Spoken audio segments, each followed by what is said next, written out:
الحمد لله نحمده ونستعينه ونستغفره ونؤمن به ونتوكل عليه ونعوذ بالله من شرور أنفسنا ومن سيئات أعمالنا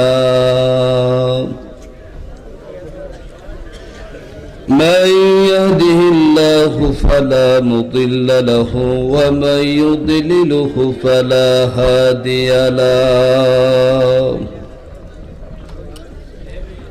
ونشهد أن لا إله إلا الله وحده لا شريك له ونشهد أن سيدنا ونبينا وشفيعنا ومولانا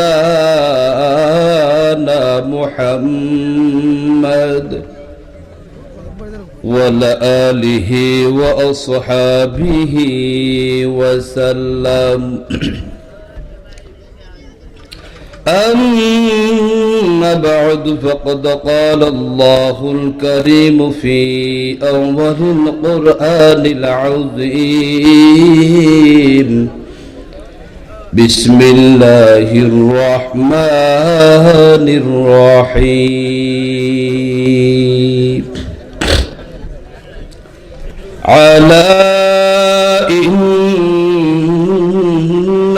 أولياء الله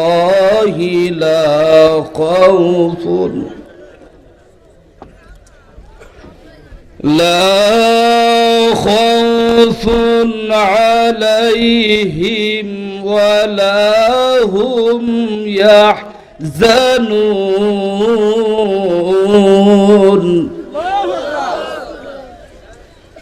الذين آمنوا وكانوا يتقون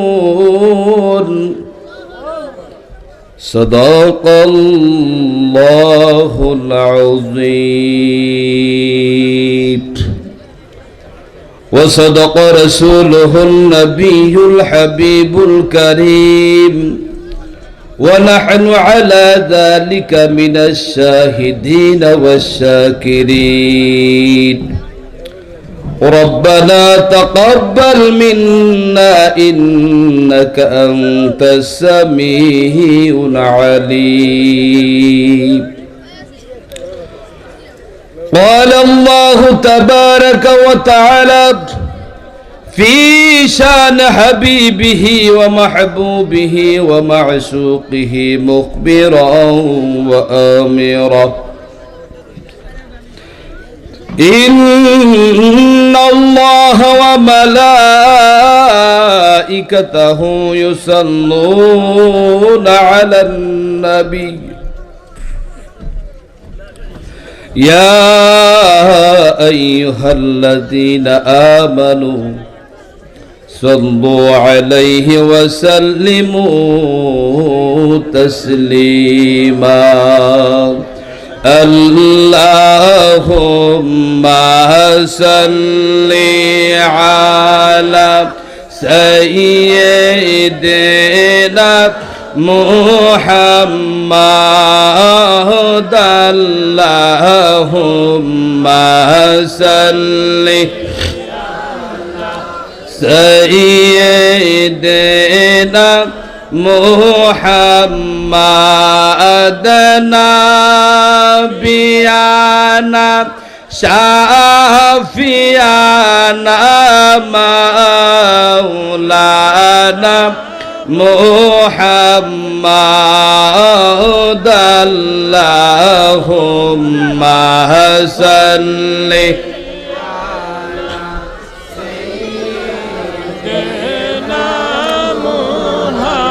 কাহার জন্য বাবে সরে মন কে আসে তোরা পোনাকা हर जन्म बबे सोरे मन কে আছে তোরা পোনা হাইরে বিপদের কান ডাহারি নবীজি শুয়ে আছেন মদিনা হাইরে বিপদের কান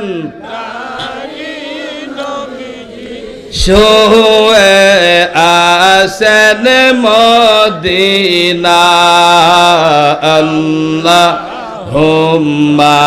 সাল্লি আলা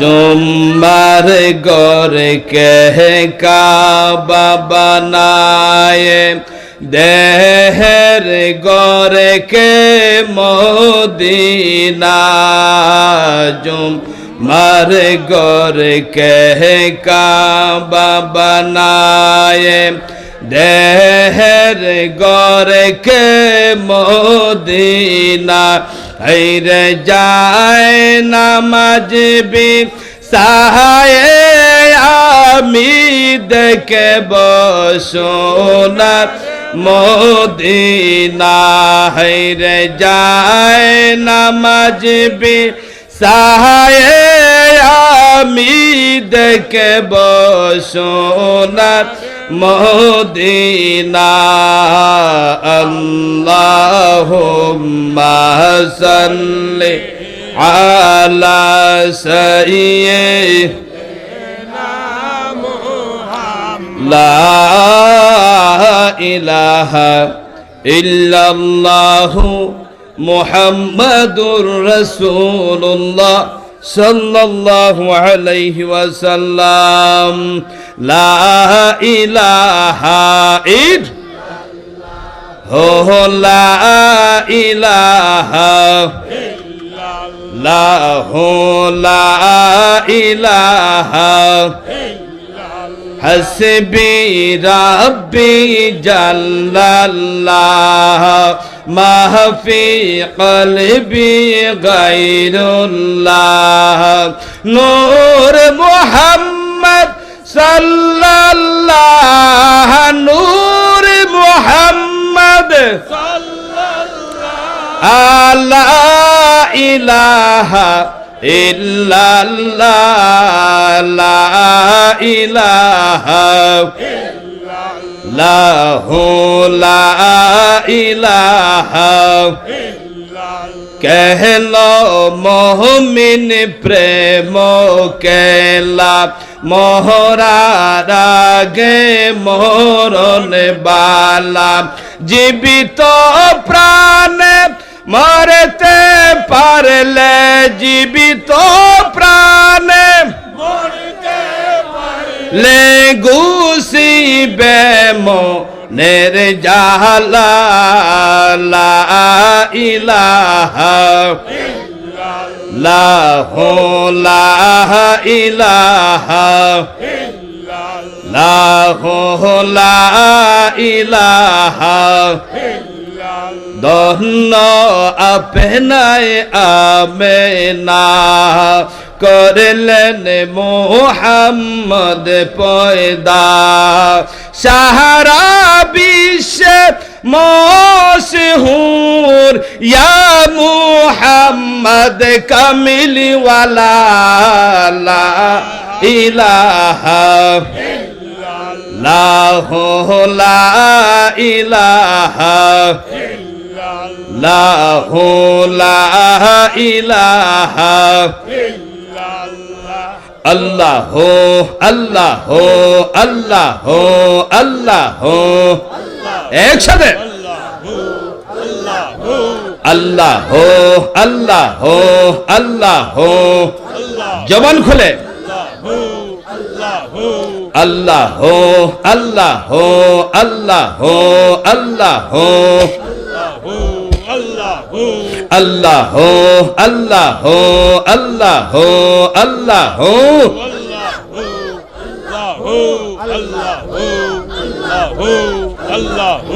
কেন রে মনে গো মেহের হিলা ও সেতন হইয়া আল্লাহ আল্লাহ কেন রে মন গো মেহের হইলা ও সেতন হইয়া হাইরে মোরনে রে কথা তুমি দেখলা হে না বাবিয়া মোনারে হাইরে মোরনে রে কথা তুমি দেখলা হে না বাবিয়া মোনারে হাইরে কেন রে মন গো মেরইলা ও সেতন হইয়া আল্লাহ আল্লাহ আল্লাহ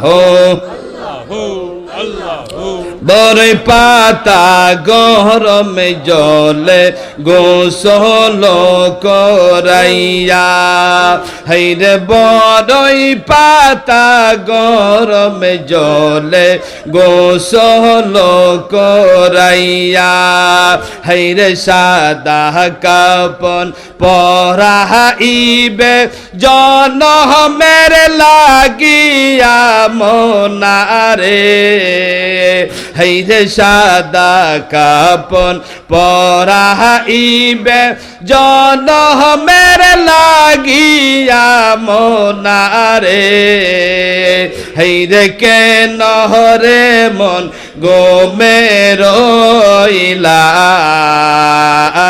ও সেতন হইয়া আল্লাহ আল্লাহ আল্লাহ আল্লাহ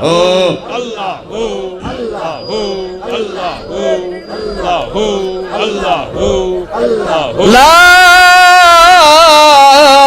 ইলাহা ইল্লাল্লাহ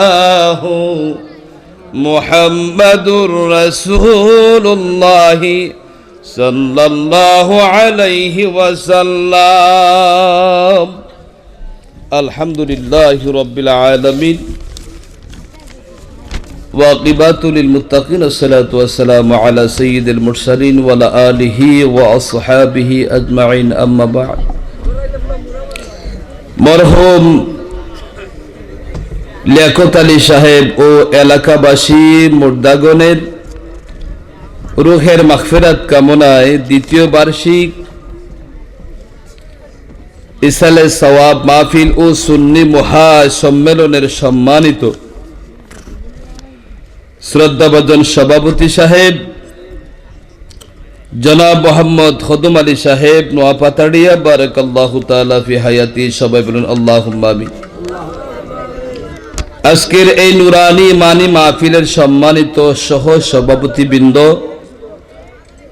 জনাব মোহাম্মদ আমির হোসেন তালুকদার সাহেব জনাব আলহাজ মোহাম্মদ আফিলউদ্দিন সাহেব জনাব মোহাম্মদ আবুল বাশার খান সাহেব জনাব মোহাম্মদ কমরউদ্দিন খান সাহেব জনাব মোহাম্মদ টেনুমিয়া সাহেব জনাব মোহাম্মদ সমুদ আলী সাহেব জনাব মোহাম্মদ আলতাব আলী সাহেব জনাব মোহাম্মদ সুন্দর আলী সাহেব জনাব মোহাম্মদ জাহির মিয়া সাহেব জনাব মোহাম্মদ রমিজউদ্দিন নবীজ আলী সাহেব বারাকাল্লাহু তাআলা ফি আয়াতি সবাই বলুন আল্লাহুম্মা আমিন আজকের এই নুরানি মানি মাহফিলের সম্মানিত প্রধান অতিথি প্রধান মেহমান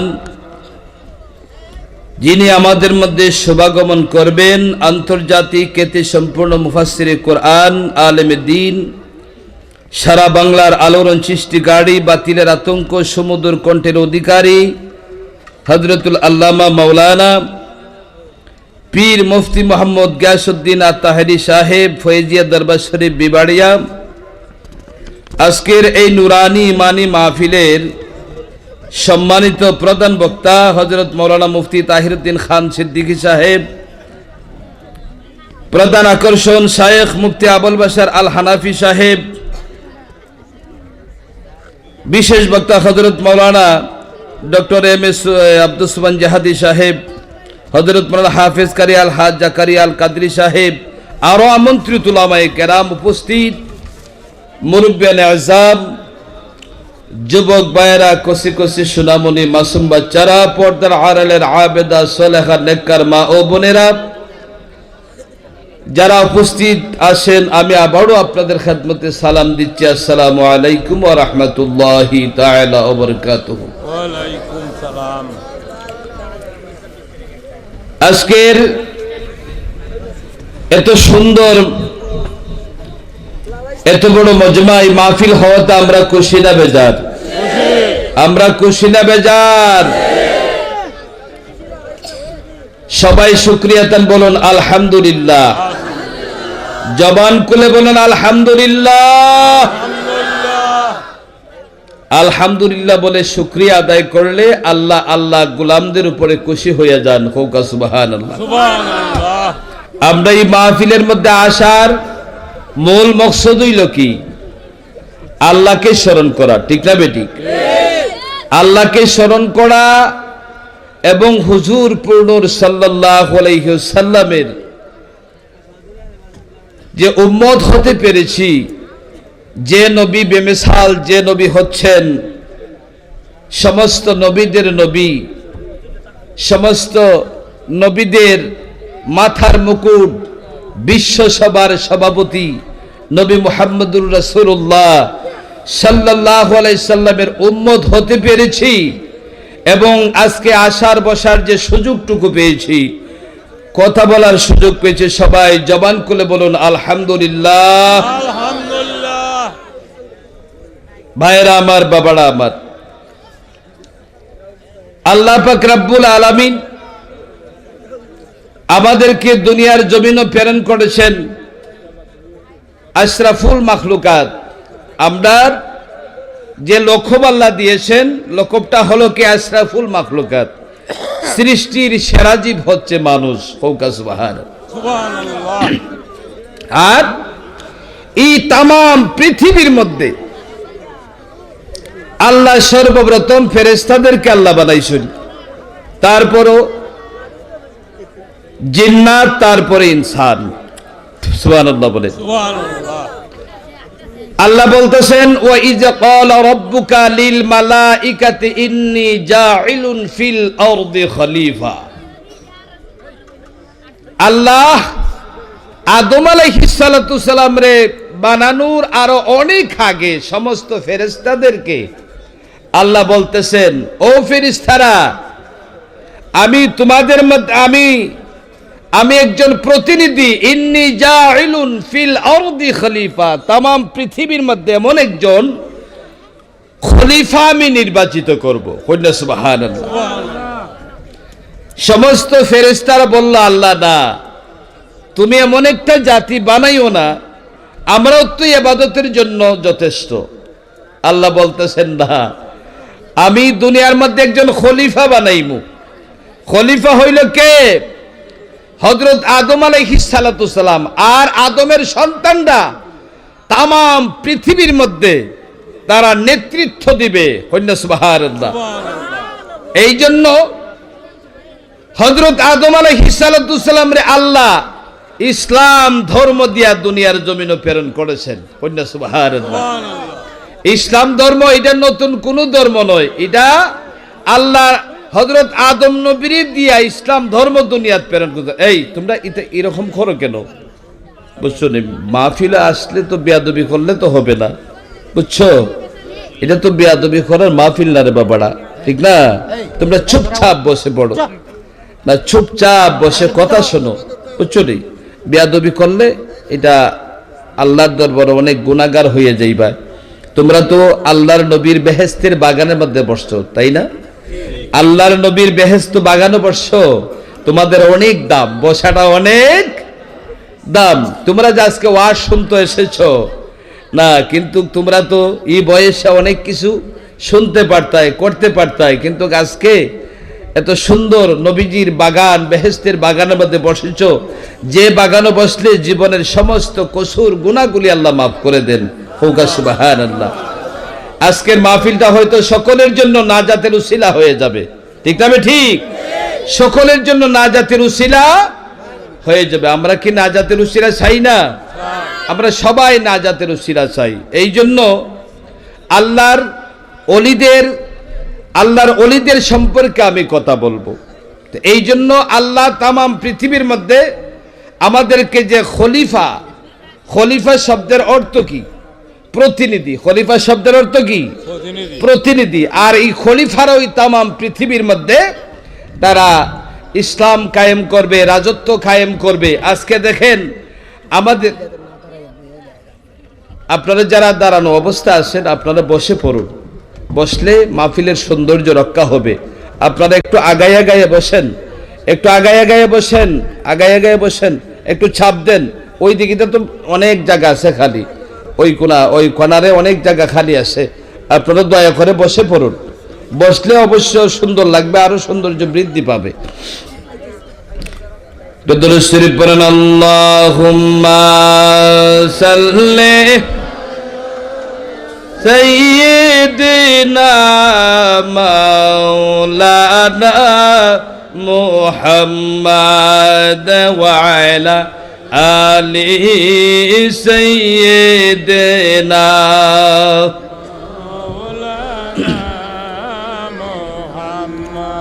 আল্লাহুম্মা সাল, বসেন বসেন, ওইদিকে আসে বসেন। মাওলানা মুহাম্মাদ ওয়া আলা আলি সাইয়্যিদিনা।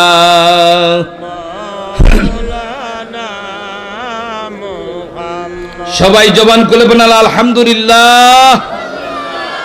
মনটার সবাই মজাইয়া বলেন আলহামদুলিল্লাহ। আমরা সবাই আল্লাহর ওলি হতে চাই কি চাই না? আমরা কারা কারা আল্লাহর ওলি হতে চাই? সবাই হাত তুলে নারায়ে তাকবীর, নারায়ে রিসালাত, আহলে সুন্নাত ওয়াল জামাত, আহলে সুন্নাত ওয়াল জামাত, নারায়ে তাকবীর, নারায়ে তাকবীর। আলহামদুলিল্লাহ। বস, হাত নামান। আল্লাহ পাক রব্বুল আলামিনের কাছে আল্লাহ নবীদের দরজা আল্লাহ বন্ধ করে দিয়েছেন। আমার নবী হচ্ছেন খাতামুন নবীন, ইমামুল মুরসালিন। আমার নবী হচ্ছেন সৃষ্টির প্রথম, আর আমার নবীরই দেয়া নবীর দরজা বন্ধ করে দিয়েছেন খাতামুন নবীন। আমার নবীর পরে আর কোন নবী দুনিয়ার জমিনে আসবে না। এই জন্য আল্লাহ পাক রব্বুল আলামিন নবী রাসূলদের পরে সাহাবায়ে কেরাম, সাহাবীদের যুগের পরে তাবিন, এরপরে তবে তাবিন, আইম্মা মুস্তাহিদিন, সালফে সালিহিন, তারপরে হচ্ছে ওলি আল্লাহদের যুগ। হোক সুবহানাল্লাহ। ওলি আল্লাহদের যুগ এটা কিয়ামত পর্যন্ত এটা থাকবে, চলমান থাকবে। ওলি আল্লাহদের দরজা কখনো বন্ধ হবে না। তওবার দরজাও খোলা থাকবে। ইয়া আইয়ুহাল্লাযিনা আমানু তুবু ইলাল্লাহি তাওবাতান নাসুহা। তওবার দরজা এটা কিয়ামত পর্যন্ত খোলা থাকবে। ওলি আল্লাহদের দরজা এটা কিয়ামত পর্যন্ত খোলা থাকবে। সবাই বলুন আলহামদুলিল্লাহ। আলহামদুলিল্লাহ। এই জন্য শয়তান আমাদের জাহিরি বাতিনি দুশমন। শয়তান আল্লাহর সাথে ওয়াদা করছে যে আল্লাহ, আমি অঙ্গীকার আবদ্ধ হইলাম, আমি যে আদমের জন্য আমি চির জাহান্নামে হইলাম, এই আদম সন্তানের বিরুদ্ধে আমি যুদ্ধ ঘোষণা করলাম। যতক্ষণ পর্যন্ত তাদেরকে জাহান্নামী না বানাইব, আমি ততক্ষণ পর্যন্ত আমার মিশন চলবে। সুবহানাল্লাহ। আল্লাহ বলতেছেন আমি আল্লাহ ওয়াদা করলাম, ওয়াদাল্লাহু হাক্কুন।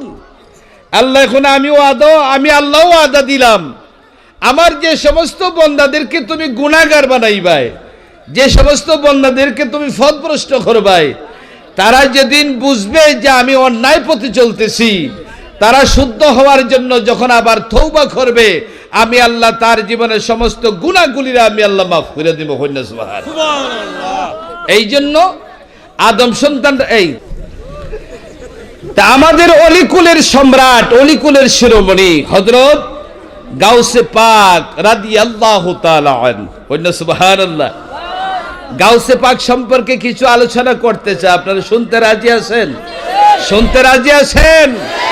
আমরা তো ওলি আল্লাহদের ভক্ত, তাই না? হযরত গাউসুল আজম বড় পীর দস্তগীর হযরত আব্দুল কাদের জিলানী কুতুব রব্বানী মাহবুবে সুবহানী, ওনার আব্বা কেমন ছিলেন আমরা একটু পরিচয় নিয়ে, ওনার আম্মা কেমন ছিলেন আমরা একটু পরিচয় নিয়ে ওনার জীবনীর মধ্যে আমরা ঢুকবো। আপনারা শুনতে রাজি আছেন তো? মাশাআল্লাহ, আলহামদুলিল্লাহ। হযরত আব্দুল কাদের জিলানী কুতুবে রব্বানী মাহবুবে সুবহানী, আল্লাহর ই ওলির বাবার নাম ছিল আবু সালে মুসা জঙ্গি। কি নাম ছিল? আবু সালে মুসা জঙ্গি। অনেকে প্রশ্ন করতে পারেন যে হুজুর এই জঙ্গি কেন বলা হয়? আমাদের আলিম উলামায়ে কেরামদের অনেকের নামের মধ্যে জঙ্গি আছে কি নাই? যেমন নুরুদ্দিন জঙ্গি, এমুক জঙ্গি, এমুক জঙ্গি আছেন কি নাই? জঙ্গি কেন বলা হয়? জঙ্গি এই জন্য বলা হয়, বড় পীর সাহেবের আব্বা উনি ছিলেন একজন ধর্মযোদ্ধা। উনি কি ছিলেন? উনি ছিলেন একজন ধর্মের যোদ্ধা, অর্থাৎ ইসলামের বিরুদ্ধে যখন যুদ্ধ ঘোষণা হইতো উনি এমন বীরত্বের সহিত যুদ্ধ করতেন, নিজের জান মানের মায়া দয়া সমস্ত কিছু ছেড়ে দিয়ে সিংহ শার্দুলের মতন উনি যুদ্ধের ময়দানও কাফির মুশরিকদের উপরে ঝাঁপিয়ে পড়তেন, লড়াই করতেন। সুবহানাল্লাহ। উনি জানের মায়া করতেন না, এই জন্য ওনাকে জঙ্গি বলা হয়। এই জন্য কি বলা হয়? জঙ্গি বলা হয়। উনি বড় একজন আল্লাহর আবেদ ছিলেন, ওলি ছিলেন। সুবহানাল্লাহ। ভাইয়েরা আমার, বাবারা আমার, হযরত আবু সালেহ মুসা জঙ্গি কত বড় দরজার ওলি ছিলেন। উনি যখন আল্লাহর ইবাদত বন্দেগীর মধ্যে যখন লিপ্ত থাকতেন, আল্লাহর জিকির যখন করতেন, মানুষের লোকারণ্যের বাহিরে চলে যাইতেন। যেমন মানুষে ওনার কোনো পাত্তা না পায়, এবং নির্ভীল স্থানের মধ্যে চলে যাইতেন, পাহাড়ের মধ্যে চলে যাইতেন। সুবহানাল্লাহ। পাহাড়ের মধ্যে গিয়ে আল্লাহর জিকির করতেন। হযরত গাউসুল আজম বড় পীর সাহেবের আব্বা একদিন পাহাড়ের মধ্যে গিয়ে নফিসবাদ জিকিরের মধ্যে বসেন। নফিসবাদ জিকির আপনারা বুঝেন? ছেলেরা বুঝবে না, বয়স্ক যারা বুঝবেন। নফিসবাদ জিকিরের মানা হইল, নফি মানে নেহি, বিলীন হয়ে যাওয়া, ইসবাত মানে আছে বললা স্মরণ হয়। যখন আল্লাহর প্রেমের মধ্যে, আল্লাহর ধ্যানের মধ্যে যখন উনি বিলীন হয়ে যাইতেন, তখন উনার ভিতরে রূহ আছে বললে কোনো প্রমাণ থাকতো না। সুবহানাল্লাহ। আবার যখন আল্লাহর প্রেমের মধ্যে বিলীন হয়ে যাইতেন, আবার যখন উনি জিকির করতে যখন উনার ভিতরে যেমন প্রাণ আছে বললে যখন মনে হইতো, তখন উনি ইসবাত হইতেন, তখন উনি আবার প্রকাশ হইতেন। সুবহানাল্লাহ। আল্লাহর ওলি পাহাড়ের মধ্যে জিকিরের মধ্যে বসলেন। জিকির করতে পাহাড়ের মধ্যে যে ওই যে উলুফুক আছে না, উলুফুকে মনে করলো যে এটার মধ্যে কোনো প্রাণ নাই, জান নাই, এটা একটা কাষ্ঠের টুকরা মনে করলো। সমস্ত উলু উনার উপরে এইভাবে মাটি উঠাইতে একটা মাটির ঠিবির মতো বানায় ফেললো। সুবহানাল্লাহ। দূর থেকে চাইলে দেখা যাইতো এখানে একটা মাটির টিভি, অর্থাৎ মানুষ বললে অনুভব হইতো না।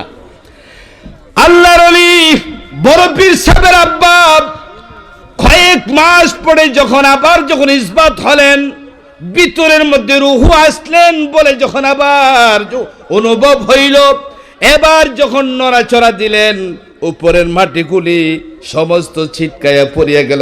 সুবহানাল্লাহ। এবার উনি পেটের মধ্যে খিদা অনুভব করলেন, কয়েক মাস হয়ে গেছে। সুবহানাল্লাহ। পেটের মধ্যে খিদা অনুভব করলেন। পাহাড়ের মধ্যে কোনো খাবার দাবারের কোনো ব্যবস্থা নাই, কোনো রেস্টুরেন্ট নাই, কোনো হোটেল নাই। এবার পানির পিপাসা হয়েছে, উনি ঝর্ণার সন্ধানে চলতেছেন, কোথায় গেলে ঝর্ণা পাইব। হাঁটতে হঠাৎ করিয়া পাহাড় থেকে ঝর্ণা আসে, যে আমরার দেশে বলে সরা ফাইরা ছড়া আছে, এটার পরে ঝর্ণা বলে। মানে ওই ঝর্ণার মধ্যে গেলেন, পানি খাইতেন, পানির পিপাসা উনি অস্থির হয়ে গেলেন। যখন পানি খাইতে নামলেন, হঠাৎ করে দেখেন একটা আনার ফল, সুন্দর একটা ফল, লাল রঙের একটা ফল, এটা মানে পানিতে বাইসা যাইতেছে। বলেন না সুবহানাল্লাহ।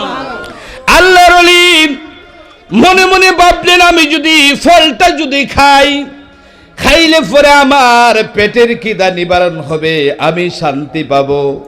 এবার উনি ফলটা উঠাইয়া উনি খেয়ে ফেললেন।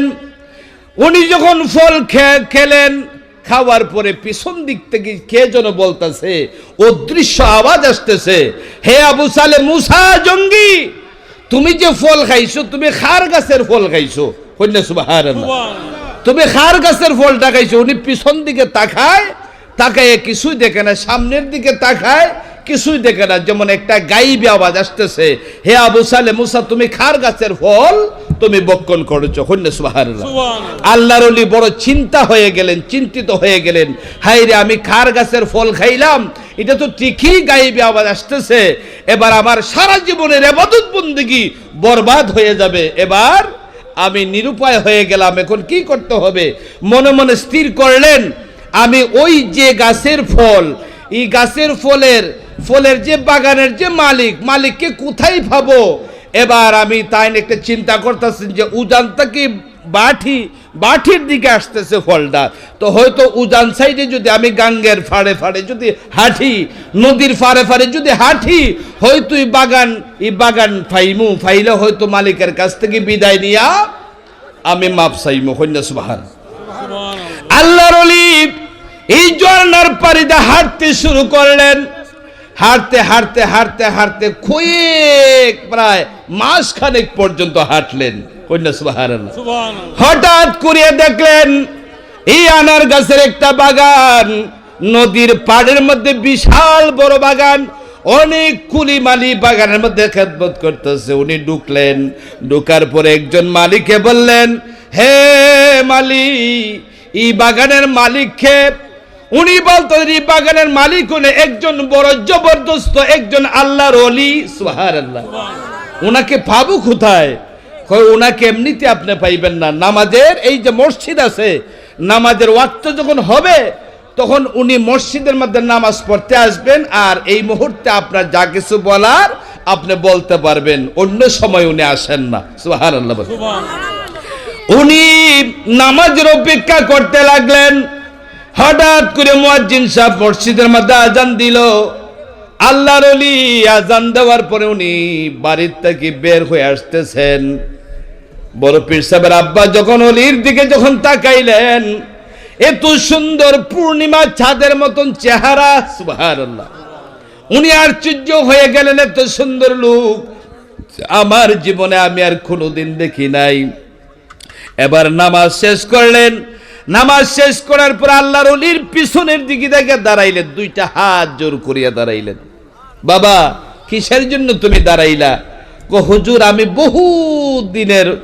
বহুদিনের রাস্তা আমি অতিক্রম করে আসলাম আপনার খেদমত একটা কথা বলার জন্য। কন্যা সুবহানাল্লাহ। কি কথা বলবা বাবা? বলো। বাবা, আমি পাহাড়ের মধ্যে আল্লাহর জিকিরের মধ্যে আমি মশগুল ছিলাম, নফিস বা জিকিরের মধ্যে যখন বসলাম তখন আল্লাহর প্রেমে আমি বিলীন হয়ে গিয়েছিলাম। কত মাস গেছে তাও আমি বলতে পারবো না। আবার যখন ইসবাত হয়েছি, আমার ভিতরে প্রাণ আছে বলে যখন আমি অনুভব করলাম, তখন আমি পেটের মধ্যে খিদা অনুভব করলাম, পানির পিপাসা অনুভব করলাম, ঝর্ণার সন্ধানে গেলাম। এবার দেখি ঝর্ণার পানি দিয়ে বেয়ে বেয়ে একটা আপনার এই যে বাগানের যে ফল, এই ফল যাচ্ছে। এবার আমার পেটের খিদা, আমি ফলগুলা খেয়ে ফেললাম। কন্যা সুবহানাল্লাহ। এবার অদৃশ্য আওয়াজ আসছে, হে আবু সালে মুসা জঙ্গি, তুমি খার গাছের ফল তুমি বক্ষণ করেছো। এবার আমি তো কোনো উপায়ান্তর না পেয়ে আমি আপনার কাছে আসলাম, আমি আপনার বাগানেরই ফলটা হবে, আমি আসলাম আপনার কাছ থেকে মাফ নেওয়ার জন্য। কন্যা সুবহানাল্লাহ। যদি মাফ না নেই আমার সারা জীবনের ইবাদত বন্দেগী সমস্ত বরবাদ হয়ে যায়। হুজুর গো, দয়া কইরা আমারে আপনি মাফ দিয়ে দেন। কন্যা সুবহানাল্লাহ। আল্লাহর ওলি মনে মনে ভাবতেছেন, আমার গাছের ফল কত খুলি মালি খায়, কত পশু পক্ষী খায়, কত মানুষে খায়, তার কোনো হিসাব নাই। কত ফল পানি দেওয়া বা সমান অবস্থায় যাচ্ছে, এর কোনো হদিস নাই। আর করতে গিয়ে লোক আসছে ফল খাই, সেটার মাপ চাওয়ার জন্য এরকম লোক তো আমার জীবনে কোনোদিন দেখি নাই। এবার ঠিক আছে, তুমি বসো রে বাবা, তুমি মসজিদে বসো, আমি একটু বাড়ির ভিতর থেকে আসি। কন্যা সুবহানাল্লাহ। আল্লাহর ওলি বাড়ির ভিতরে গেলেন, গিয়ে ডাকতেছেন, উনার বিবিকে ডাক দিলেন, বিবি, বিবি আসলেন, কিসের জন্য ডাকতেছো তুমি? শোনো, একটা আশ্চর্য ঘটনা শোনো। বলে কি ঘটনা? বলে একটা যুবক ছেলে আসছে, তার চেহারা বড় সুন্দর, সে নাকি পাহাড়ের মধ্যে আল্লাহর জিকিরের মধ্যে বসছিল। এবার কয়েক মাস জিকির করার পরে এবার তার পেটের মধ্যে খিদা অনুভব হয়েছে। ওই ঝর্ণায় দিয়ে আমার বাগানের একটা ফল নাকি যাইতেছে, ফলটা খাইয়ে ফেলছে। অদৃশ্য আওয়াজ আসছে, হে আবু সালে মুসা, তুমি কার গাছের ফল ভক্ষণ করছো? তাই বলে এই ঝর্ণার পাড়িতে হাঁটতে হাঁটতে আমার বাগানে চলে আসছে। তা সে বলতেছে ওই বাগানের ফলটা হবে, আমার কাছে মাপ নিতে আসছে। বিবি, এইরকম ঘটনা তো জীবনে কোনোদিন শুনিও নাই আর দেখিও নাই, বলো তো এখন কি করা যায়? তো মহিলারা তো এমনি একটু চালাক, ঠিক না ঠিক? মহিলা তো এমনি একটু উপস্থিত জ্ঞান রাখে বেশি। ওনার বিবি বলতেছে, এরকম খালিস, এরকম হনেস্ট না, এরকম শরীফ বুঝেন তো, সত্যবাদী না, এরকম ছেলে জীবনে আর কোথাও আপনি নাও পাইতে পারেন। তবে এক কাজ করেন, আপনার তো এই সবে মাত্র আপনার একটা মেয়ে সন্তান হুজুরের জন্ম দিয়েছেন, কন্যা সুবহানাল্লাহ। বাগানের মালিকের একটা কন্যা সন্তান জন্ম দিয়েছে।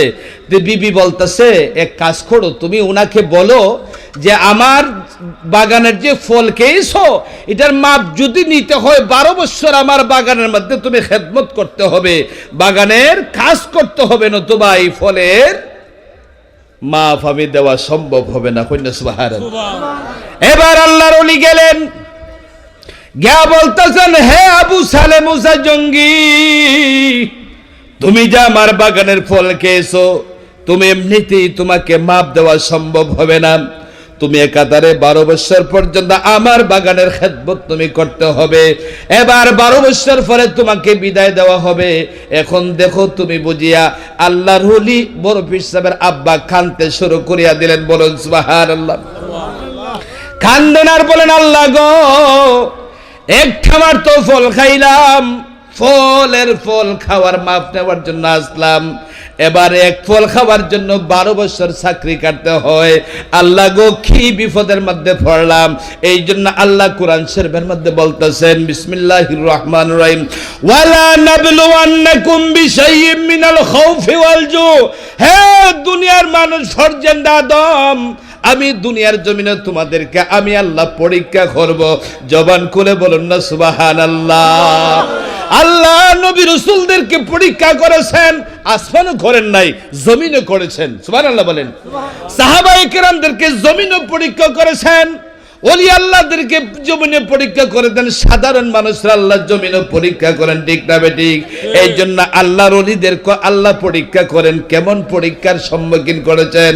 এবার বলতেছেন, 12 বছর আমি চাকরি কাটবো, তবু ফলের মাপ নিয়ে বাড়িতে ফিরবো, নতুবা বাড়িতে ফিরবো না। বলুন না সুবহানাল্লাহ। দেখেন ও যুবকরা, আজকে আমরা মানুষের গাছের ফল খাই, কত কিছু খাই, আমরা তাদেরকে বলি না। মালিককে আমরা বলি, মালিকরে কোনো কিছু বলি। এতে বড়ই গাছের বড়ই খাই, কমলা গাছ, আপেল গাছ, বিভিন্ন অনেক কিছু গাছরা ফলপশালাদের গাছ আছে, আমরা এমনিতে না জানাই আমরা খাই, ঠিক না বেঠিক? মালিকরা যদি আবার কোনো কথা বলে আমরা তো আবার চোখ রাঙ্গায় তাকাই, ঠিক না বেঠিক? এই জন্য দেখেন আল্লাহর ওলিরা তারা কেমন ত্যাগ স্বীকার করছেন না, একটা গাছের ফল খাইয়া আজকে 12 বছর পর্যন্ত চাকরি খাটন লাগে। সুবহানাল্লাহ। উনি চাকরির মধ্যে ঢুকলেন, সুবহানাল্লাহ বলবেন না? এবার দিন যায়, রাত আসে, সারাদিন উনি ডিউটি করেন, রাত্রিবেলা ঘুমান নাই। আল্লাহর ওলি রাত্রি যখন গভীর হয়ে যায়, মসজিদের মধ্যে ইবাদতের মধ্যে মশগুল হয়ে যায়। সুবহানাল্লাহ, সুবহানাল্লাহ। ইবাদতের মধ্যে গুমরা হারাম করে, আরামের গুমরা হারাম করে ইবাদতের মধ্যে মশগুল হয়ে যান। সুবহানাল্লাহ, সুবহানাল্লাহ। ভাইয়েরা আমার, বাবারা আমার, এইভাবে 12 বছর চলে গেল। এবার 12 বছর যখন চলে গেল, আল্লাহর ওলি ফজরের নামাজ পড়তে আসছেন। এবার নমাজের স্নান, ফজরের নামাজ শেষ, মুরাকাবা করতেছেন। এবার বড় পীর সাহেবের আব্বা 2টা হাত জোর করে পিছন দিকে গিয়ে দাঁড়াইলেন। মুরাকাবা শেষ, বলতেছেন হো আবু সালে মুসা নাকি? বলে জি হুজুর। বলে কেন দাঁড়াইছো? বলে হুজুর এই জন্য দাঁড়াইছি, আমার তো 12 বছর শেষ, এবার আমাকে বিদায় দেন, আমার তো মা বাবা আছে না, আমি তাদের কাছে যাই, আমাকে বিদায় দেন, ফলের মাপটা দিয়ে বিদায় দেন। কন্যা সুবহান। আল্লাহর ওলি বলতো আবু সালে তুমি বসো, আমি একটু বাড়ির ভিতর থেকে আসি। সুবহানাল্লাহ বলে মনে মনে ভাবতেছেন, প্রথমত বাড়ির ভিতরে গেছেন, গ্যাসাইরা এক ঠেলায় গেল 12 বছর, এখন যে আবার বাড়ির ভিতরে গিয়ে আবার কোন যুক্তি নিয়ে আসবেন, আবার কয় বছর খাটতে হয় তা তো জানি না। ঠিক আছে, তা তো বলতেও পারি না। ঠিক আছে হুজুর যান। বাড়ির ভিতরে গেলেন, গিয়া বিবিরে ডাক দিলেন, বিবি বিবি। বিবি দৌড়ায় আসলেন, কেন ডাকতেছ? হ ডাকতেছে আমার ওই আবু সালের তো 12 বছর শেষ, এবার কি করা যায়? হ ঠিক আছে, তোমার মেয়ে তো বালেক হয়ে গেছে। কন্যা সুবহানাল্লাহ। তোমার মেয়েও বালেক হয়ে গেছে, এক কাজ করো, এখন শর্তটা হইল, এখন যে শর্তটা দিবাই তুমি, তোমার মেয়ে তুমি বলবাই যে আমার একটা মেয়ে আছে, আমার মেয়ের এই ঘটনা বলবেন, এই ঘটনা বলবেন, এই ঘটনাগুলো বললে পরে না, যদি আপনার মেয়ের যদি ছেলে গ্রহণ করে, আপনার মেয়ের এই ছেলের হাতে উঠাইয়ে দিবেন চিরদিনের জন্য। কন্যা সুবহানাল্লাহ। এবার যাইতেছেন, মসজিদে গেলেন, গিয়া বলেন আবু সালেহ তুমি বসে আছো? হ্যাঁ হুজুর বসে আছি। হ হুজুর কি বলবেন বলেন। এ আবু সালেহ মুসা, আমার একটা শর্ত আছে, তোমার তো 12 বছর শেষ, আরেকটা শর্ত। সুবহানাল্লাহ বলে। বলে হুজুর কি শর্ত? আমার একটা মাত্র মেয়ে, আমার জীবনে আর কোনো ছেলে সন্তান নাই, একটা মাত্র মেয়ে, তবে আমার মেয়েটারে তুমি গ্রহণ করতে হবে বিনা শর্তে। তবে শোনো, আমার মেয়ের ঘটনা সম্পর্কে তোমার কিছু বলি, আমার মেয়ের কিছু বর্ণনা দেই। হুজুর কি বর্ণনা দিবেন? আমার মেয়ে 1 নম্বরে সে বুবা, জবানে কথা বলতে পারে না। সুবহানাল্লাহ বলে, এই তার একটা সমস্যা। 2 নম্বর সমস্যা হইল সেই চৌকি দেখে নাম। সুবহানাল্লাহ বলেন। 3 নম্বর সমস্যা হইল সে কানে শোনে না। সুবহানাল্লাহ বলেন। 4 নম্বর সমস্যা হইল সে আথুর লেংলা হাঁটতে পারে না।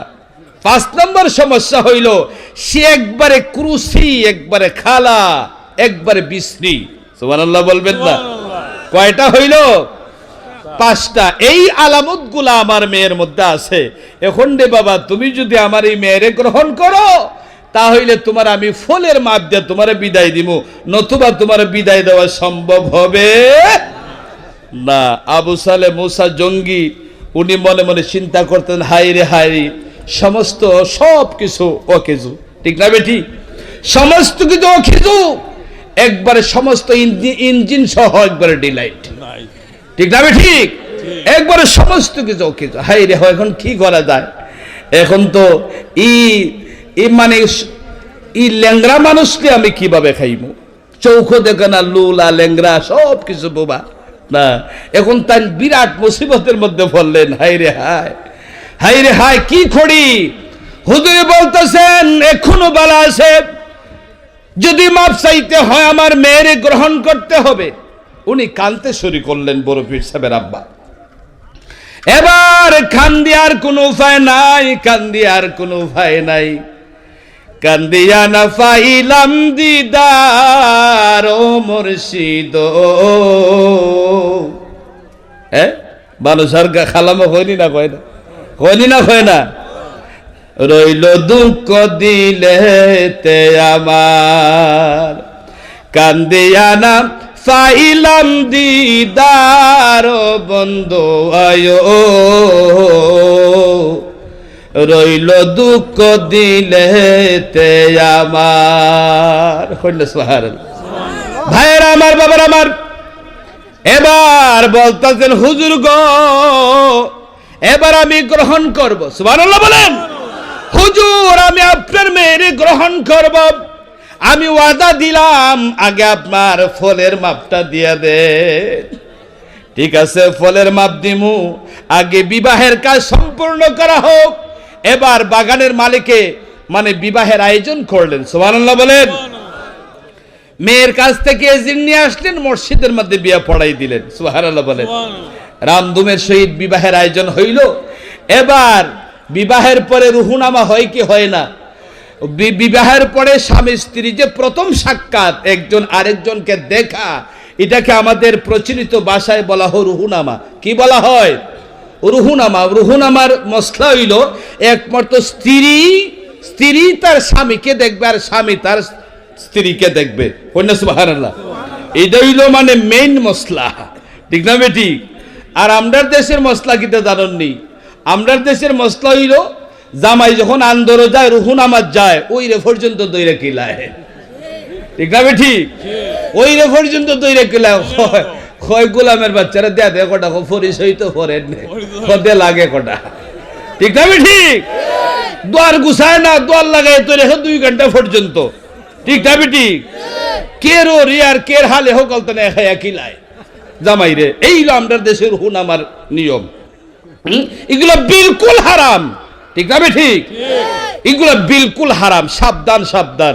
এটা তো মসলা মসাইলের ওয়াজ তো মুফতিরা করে, ওগুলোই করে, কিন্তু বিয়ার সময় তার মশলার দাঁড় দাঁড়ে না। এই সময় যদি কোনো মুফতি যদি কইটা হারাম কইব, তোমার মতন মুফতিতে 14 আলে 3টা গালি বিঘে কইব নি? কইব তোমার মতন মুফতিতে 14 আলে পাওয়া যায় 3টা গালি বিঘে। এটা কইব আর, ঠিক না বেটি? হায় রে আল্লাহর ওলি বড় পীর সাহেবের আব্বা, উনি রুহুনামাজ যাইবেন। শ্বশুরে বলতেছে, বাবা এত নম্বর রুমের মধ্যে, এই রাস্তায় দিয়া এত নম্বর রুমের মধ্যে তুমি যাইবা, গেলে পরে তোমার স্ত্রীর সঙ্গে তোমার সাক্ষাৎ হবে। সুবহানাল্লাহ বলেন। ওনার স্ত্রী স্বর্ণের খাঞ্চা নিয়া শরবত, মিঠাই, পান ইত্যাদি নিয়া খাঞ্চা নিয়া দাঁড়াই রয়েছেন।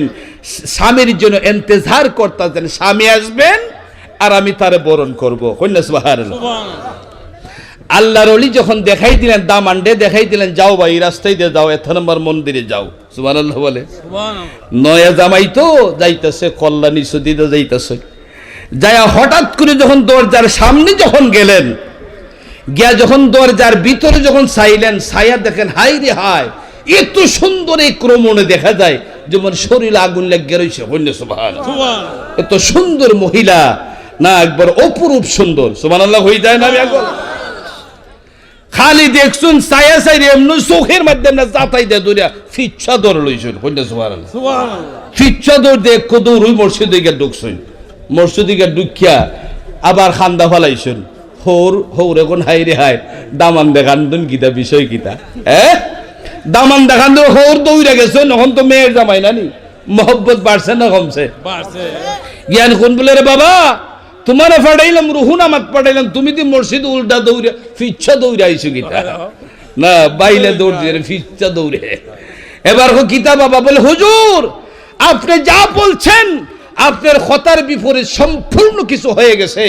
আপনি যে মন্দিরের কথা বলছেন, হয়তো আমি মন্দিরও যাই নাই, অন্য হয়তো আমি পথ বলে অন্য রাস্তায় চলে গেছি, গিয়ে একটা সুন্দরী মেয়ের সঙ্গে আমার চোখে দেখা হয়ে গেছে, আমার চোখের জিনা হয়ে গেছে, তাই বলে আমি চোখের মধ্যে এইভাবে ধরে আবার পুনরায় চলে আসলাম।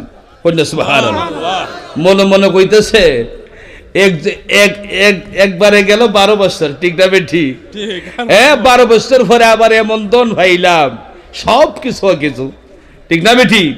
ওখান যে আবার আর এক মেয়ের সাথে সাক্ষাৎ, যখন যেন আবার কোন মশলা দেয় আল্লাহ জানে না।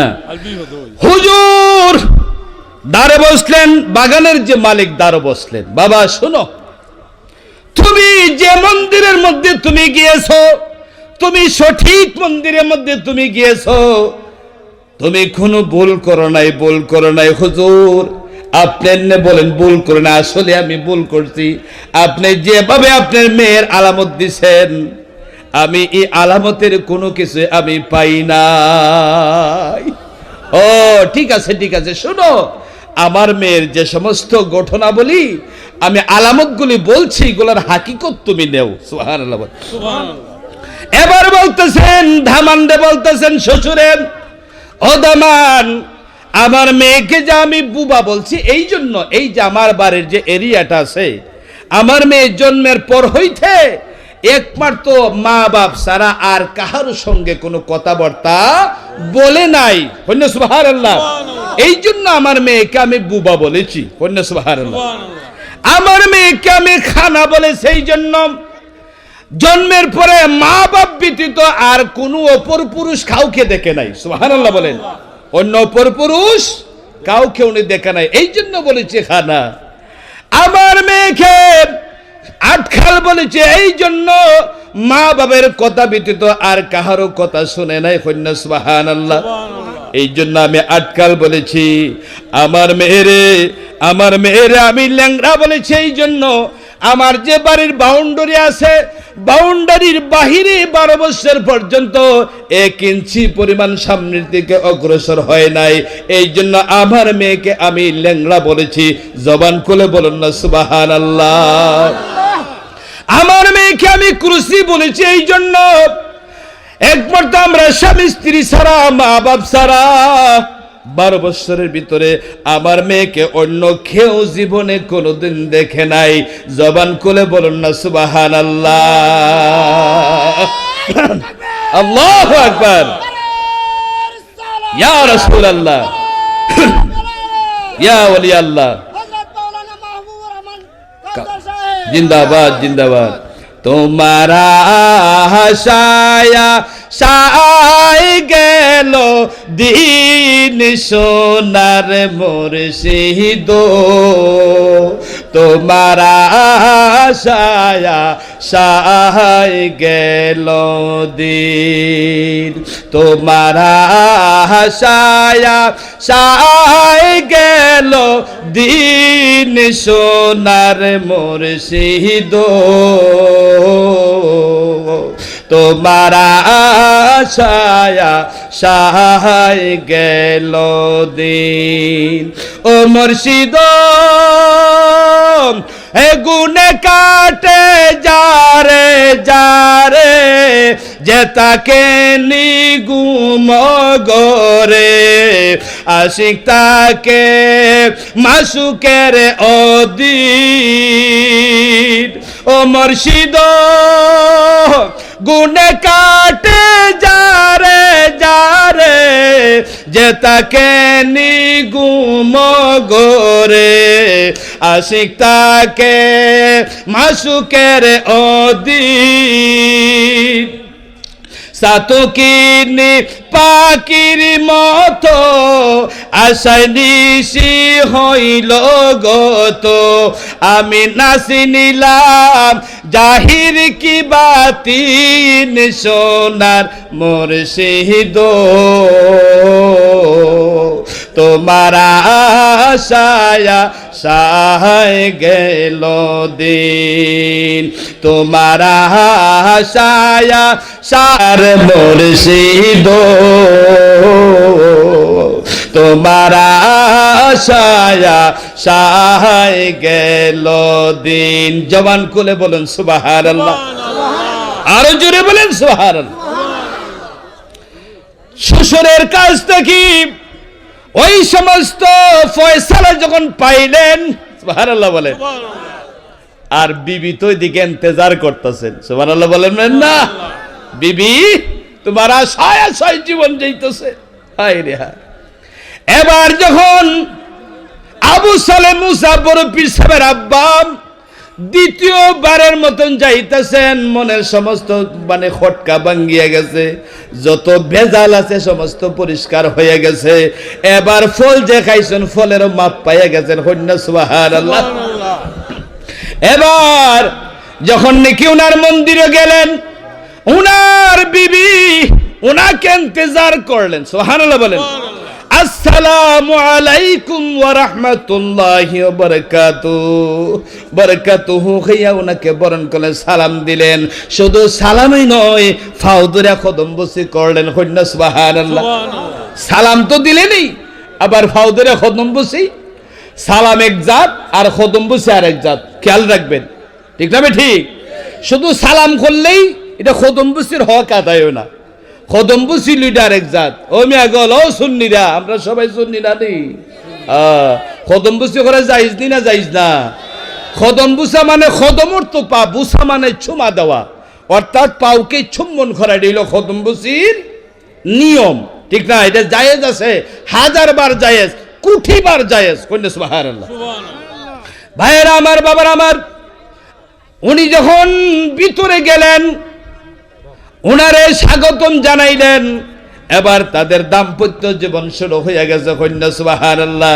কিছুদিন যখন অবস্থান করেছেন, এবার দামানদের শ্বশুরকে বলতেছেন, আব্বাজান, ও আব্বাজান, আমরা দুইজনকে বিদায় দেন, আমরা বাড়ির দিকে রওনা হইব, আমরা তো মা বাবা আছে, এবার আপনি যদি মর্জি মতে বিদায় দেন আমরা চলিয়া যাইব। কন্যা সুবহানাল্লাহ। বিদায় দিলে কি হবে?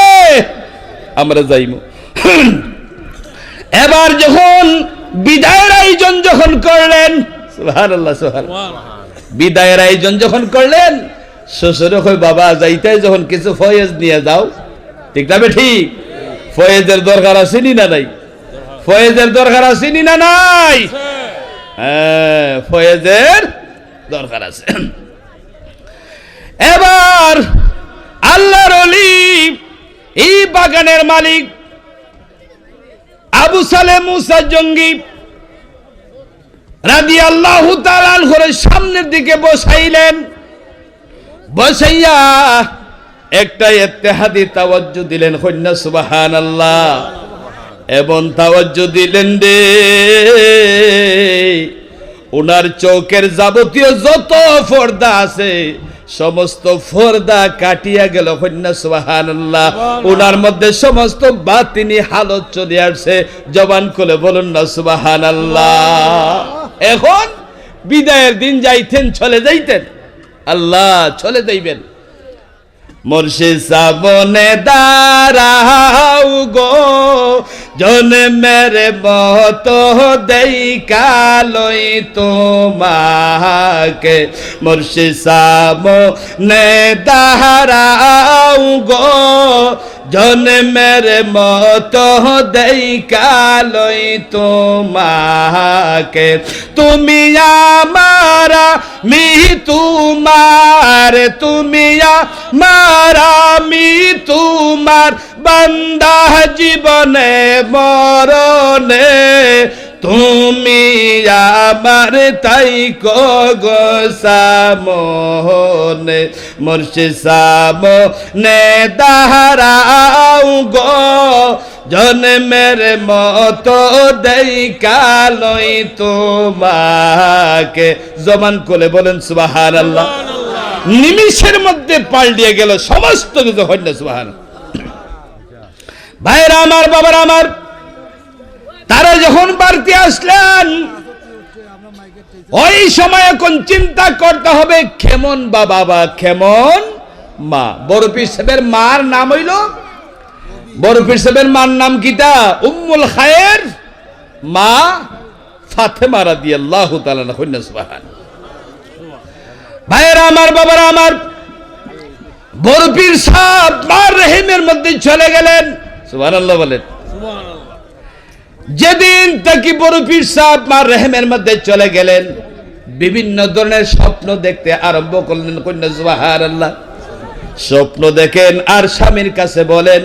স্বামী মনে মনে তাবির করে, আমার ঘরের মধ্যে আল্লাহ যে সন্তান দান করবেন, এটা সেই সন্তান হবে না, ওরি হবেন তামাম পৃথিবীর একজন বিশ্ব ওলি। কন্যা সুবহানাল্লাহ।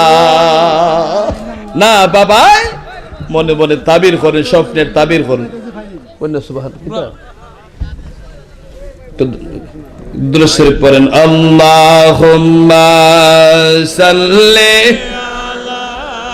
সাইয়্যিদিনা মাওলানা মুহাম্মাদ ওয়া আলা আলি সাইয়্যিদিনা মাওলানা মুহাম্মদ। এবার বড় পীর সাহেব মায়ের গর্বে, বড় পীর সাহেবের আম্মাকে কেউ দেখতে পারে নাই।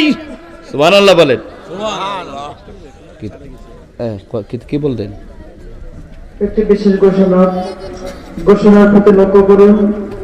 আনোয়ারপুর গ্রামের অবিনামের একটা সন্তান, তার বয়স হবে 6 থেকে 7, বাচ্চাটা হারিয়ে গিয়েছে। কথাটা শুনছেন তো? বাচ্চার মা বাবা তো অতি আতঙ্ক হয়ে গেছেন। কেউ যদি পান আপনারা প্যান্ডেলের কাছে নিয়ে আসবেন, একটু জিকির করেন আল্লাহ হো আল্লাহ হো আল্লাহ হো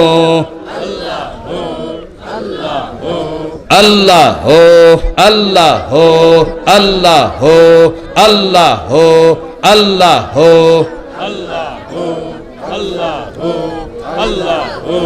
আল্লাহ হো আল্লাহ হো আল্লাহ হো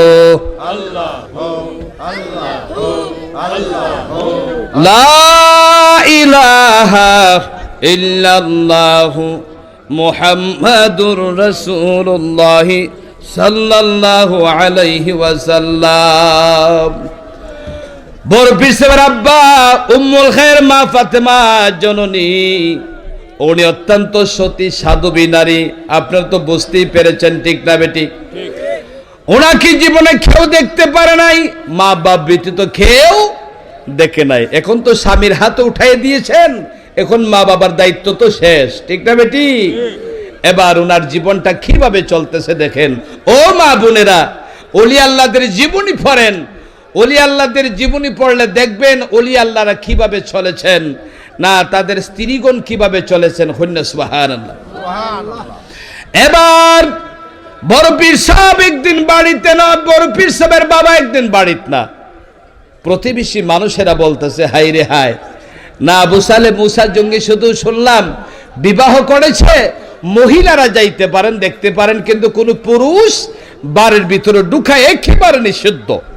না এক লম্পট চরিত্রহীন যুবক না বলতেছে যে ঠিক আছে, না আবু সালেহ মুসা যেদিন বাড়িতে না থাকে অবশ্যই আমি যে কোনো উপায়ে যে কোনো রূপ ধরে আমি তার চেহারাটা আমি একবার দেখেই নিব, সে প্রতিজ্ঞা করেছে। এবার সে ভিক্ষুকের বেশ ধারণ করে মনের মধ্যে কুমতলব নিয়ে বাড়ির ভিতরে ঢুকছে। জবান খুলে বলেন নাউজুবিল্লাহ। ওই সময় বড় পীর সাহেব গর্বে কন্যা সুবহানাল্লাহ। এবার বড় পীর সাহেবের মা জননী উনি কোরআন শরীফ তেলাওয়াত করতেছেন, জবান খুলে বলেন সুবহানাল্লাহ। ওই ভিক্ষুক যখন তার মতলব খারাপ বাড়ির ভিতরে ঢুকেছে, ওই সময় বড় পীর সাহেব মাতৃ গর্ভের তাকে একটা বাঘের রূপ ধারণ করে বের হয়ে গেলেন। কন্যা সুবহানাল্লাহ। বাঘের রূপ ধারণ করে বের হচ্ছে, সুবহানাল্লাহ বলবেন না? এবার বাঘের রূপ ধারণ করিয়া ওই ভিক্ষুকরে থারাইয়া দিল। এবার নিরাপদ, ঠিক না ঠিক? আল্লাহর ওলি বড় পীর যেদিন দুনিয়ার জমিনে আসবেন, ওই মাসটা ছিল রমজান মাস। কোন মাস? ওই মাসটা ছিল রমজান মাস। সুবহানাল্লাহ বলেন। এবার রমজান মাসের মধ্যে উনি আসছেন, দুনিয়ার জমিনে আসছেন। ভাইয়েরা বাবারা আমার, এবার দেশের মানুষ চন্দ্র দেখা যায় নাই, এবার রমজান রাখবি কি না এটা নিয়ে বড় বিপাকের মধ্যে পড়ে গেছেন। সবাই বড় পীর সাহেবের আব্বার কাছে আসছেন, হে আবু সালেহ মুসা, আমরা কিভাবে রোজা রাখবো, এটার একটা সিদ্ধান্ত আপনি দেন। এবার বড় পীর সাহেবের আব্বাই বলতেছেন ঠিক আছে, আমি একটু বাড়ির ভিতর থেকে আসি আপনাদেরকে পয়সালা দিব। আয়া বিবিকে ডাকলেন, বিবি গো, ও বিবি, আমার ছেলে তোমার বুকের দুধ আজকে পান করতেছে কিনা? জবান খুলে বলুন না সুবহানাল্লাহ। এবার মা বলতেছেন না না না না, আমার ছেলে তো আজকে বুকের দুধ পান করতেছে না, বিষয় কি? তখন বোঝা গেল বড় পীর সাহেব উনি রোজা অবস্থায় আছেন। জবান খুলে বলুন না সুবহানাল্লাহ। দেখছেন আল্লাহর ওলিরা কেমন ওলি। ভাইয়েরা আমার, বাবারা আমার, আল্লাহর ওলি যখন দুনিয়ার জমিনে আসলেন, এবার আব্দুল কাদের নাম রাখা হইল। বড় পীরের নাম কি? আব্দুল কাদের জিলানী মাহবুবে সুবানি কুতুবে রব্বানি। কন্যা সুবহান। ভাইয়েরা আমার, বাবারা আমার, এবার উনি আস্তে আস্তে বড় হচ্ছে। এবার ছেলেরা যখন 2-2.5 বছর বয়স যখন হয় এবং দুষ্টামি করে, ঠিক না বেঠিক? এবার মা ছেলেদেরকে শাসন করে, মেয়েদেরকেও শাসন করে, ঠিক না বেঠিক? এবার একদিন মা বড় পীর সাহেবের গায়ে একটু বুখুনি দিলেন, বুখুনি বুঝেন নাই, একটু বুখুনি দিলেন, একটা তাপ্পড় দিলেন। এবার বড় পীর সাহেব রেগে গেলেন, মামা আমাকে কেন আপনি তাপ্পড় দিলেন?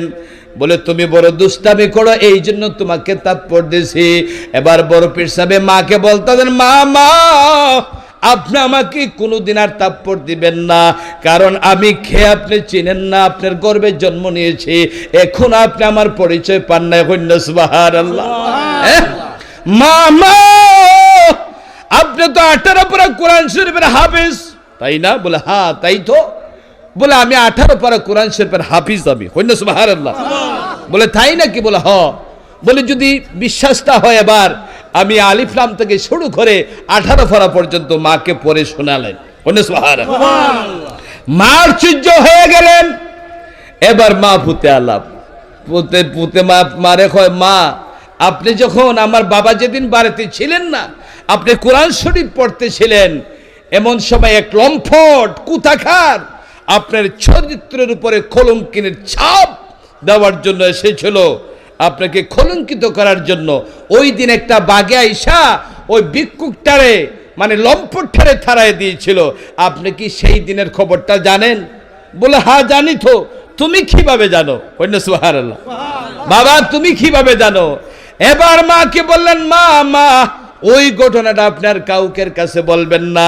ওই সময় আপনার ইজ্জত বাঁচানোর জন্য আমি আব্দুল কাদির, আল্লাহ আমাকে এত পাওয়ার দিয়েছেন, আমি আপনার গর্ভের থেকে বের হয়ে আসছিলাম রুহানি হালতে, আসিয়া বাঘের রূপ ধারণ করিয়া ও ভিক্ষুকের আমি লম্পটে তারায় দিয়েছিলাম।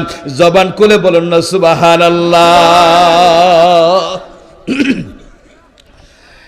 এবার ভাইয়েরা আমার, বাবারা আমার, এই উনার কেরামত শুরু হইল। সুবহানাল্লাহ বলবেন না?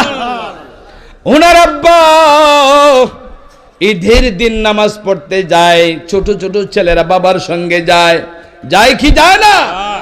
যায়। বাবার সঙ্গে ঈদগার ময়দানে গেছেন নামাজ পড়তে। আবু সালেহ মোহাম্মদ মুসা জঙ্গি, উনি বড় ধরনের আলেম, বড় ধরনের বুজুর্গ পীর সাহেব, উনি ঈদের নামাজ পড়াইবেন।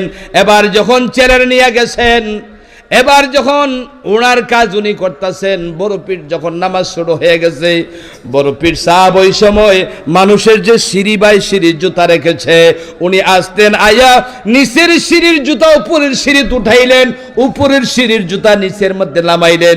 এই কাজ করছেন, মানুষে নামাজ পড়ে আর উনি কাজ করছেন। নামাজ শেষ, দোয়া ও সমস্ত কমপ্লিট, যার যার বাড়িতে ফিরবে মানুষ। এখন কাহার জুতার ঠিক পায় নাই। এটার সাথে ইটার মিল নাই, এটার সাথে ইটার মিল নাই।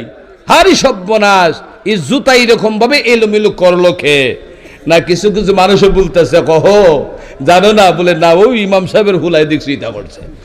ইমাম সাহেবের হুলাফুরিতে যা তুই হয়, মানুষের মুখের মাঝে তার ধরে রাখা যায় না। না কহ ইমাম সাহেবের ফুলাফুরি সিন্নি বেশি খায় তো মানুষের ফরার বাড়িতে খায়, ওইতেই যা তুই হয়। নাউজুবিল্লাহ বলবেন। হ্যাঁ, এবার ঠিক আছে, ইমাম সাহেবের ছেলে যদি এরকম করে থাকে, চলো ইমাম সাহেবের কাছে বিচার দিব। সবাই বললেন, হুজুর আপনার ছেলে তো আব্দুল কাদিরে আমাদের জুতাগুলা এইভাবে এলোমেলো করে ফেলছে, এই জন্য আপনার কাছে একটা বিচার দিয়ে গেলাম। পুত্রের বিচার বাবার কাছে দিলে তো মনটা একটু ছোট হয় না? এবার বাবাই বলতেছেন, আব্দুল কাদির তুমি এরকম করছো নাকি? বলে হ্যাঁ বাবা আমি করছি। বলে কেন করেছো? তুমি কেন করেছো? আমি সত্য মিথ্যার পরিচয়টা আমি দিয়েছি। বলে সত্য মিথ্যার পরিচয় কি বাবা? বলে ইমানদার যারা তাদের জুতার আমি উপরের সিঁড়িতে উঠাইছি, আর বেঈমান ফাসিক মুরতাদ যারা তাদের জুতাকে আমি নিচের সিঁড়ির মধ্যে নামাই দিয়েছি। ইমানদার আর বেঈমানের জুতা এক সিঁড়িতে থাকতে পারে? সুবহানাল্লাহ বলবেন না? হায় রে হায়। এবার বলতেছেন, বাবা এই কি তুমি বলতেছো? বাবা আপনি যদি বিশ্বাস না করেন, আমি সমস্তটুকুর পরিচয় আমি দিতে পারবো। সুবহানাল্লাহ। এবার সবাই আশ্চর্য হয়ে গেল, আরে এত ছোট্ট একটা ছেলে এরকম কথা কইকে সবাই আশ্চর্য হয়ে গেল। কথার না বাড়াই যাদের প্রত্যেকের বাড়ি বাড়িতে চলে গেলে সবার বুঝ হয়ে গেছে। সুবহানাল্লাহ। ভাইয়েরা আমার, বাবারা আমার, বড় পীর সাহেব বয়স যখন 5, 6, 4, 5, এবার উনি বাড়ির আঙ্গিনার মধ্যে বাহিরে গেটের বাহিরে একটু খেলাধুলা করেন। নিজের আনন্দটা নিজেই করতেছেন, একাকি খেলাধুলা করতেছেন। পাশের বাড়ির এক মহিলা, তার জামাই ছিল বড় দুষ্ট, বড় খারাপ, লম্পট। এবার স্বামী স্ত্রী তাদের মিল মহব্বত করে সংসারটা চালাইতে পারে নাই। এরকম বেশাবা মানুষ আমাদের সমাজে আছে না? আসেনি না? নাই আছে। আল্লাহর মাল 6টা মেয়ে সন্তান হইছে ওই মহিলার গর্ভে। কয়টা? 6টা হইছে। আল্লাহর মাল আবার কুস্তা হইবা, কন্যা সুবহানাল্লাহ। 7 বারের মতন আবার কুস্তা হইবা। বেশামা মানুষ তো না। এখন আবার 7 বারের মতো যখন আবার গর্ভবতী হয়েছেন, তখন বুলেটিং দিতেছে না, বুলেটিং দিতে একটা একটা করে 6টা জন্ম দিছ, ফুরি 6টা হইছে তোর ঘর। ওখানটা যদি ফুরি হয় তো খবর হইব তোর, বিনা তালাকে তালাক দিব। এরকম বেশাবা মানুষ আছেন আমরা সমাজও আছে। এখন যখন এই কথা যখন কইছে, তখন মহিলাটা আছেন অত্যন্ত সতী সাধবী নারী না। বেশাবা মানুষের মানে স্ত্রীরা অনেকটা ভালো পরে, পরেনি না? পরে না। জামাই গরম হইলে বউ ঠান্ডা হয়, ঠিক না বেটি? হ্যাঁ। এবার বলতেছে, হাই রে হাই, যে কথা বলছে, যদি আমার ঘরে যদি মেয়েই যদি হয়, তে তো যে বেটা বিনা তালাকে তালাক আমারে দিবই, বাপ ডাকলো খাতির করতো না, ঠিক না বেটি? তে ঠিক আছে, এটা নিয়ে ফয়সালা করা যায়। এখন আবু সালে মুসা না আল্লাহর ওলির কাছে যায় একটু সমাধানের জন্য। কন্যা সুবহানাল্লাহ। স্বামী বাড়িত না, উনি বলতেছেন হুজুরের বাড়ির যাইমু, কিছু কিছু নিয়ে যাওয়া তো দরকার না। ওনার একটা গাভী ছিল, এটা দহন করে একটু পেয়ালার মধ্যে একটু দুধ নিল, হুজুরের কাছে যাইমু তো না। এইভাবে আঞ্চলের নিচে করে দুধ নিয়ে যাচ্ছে। সুবহানাল্লাহ বলেন।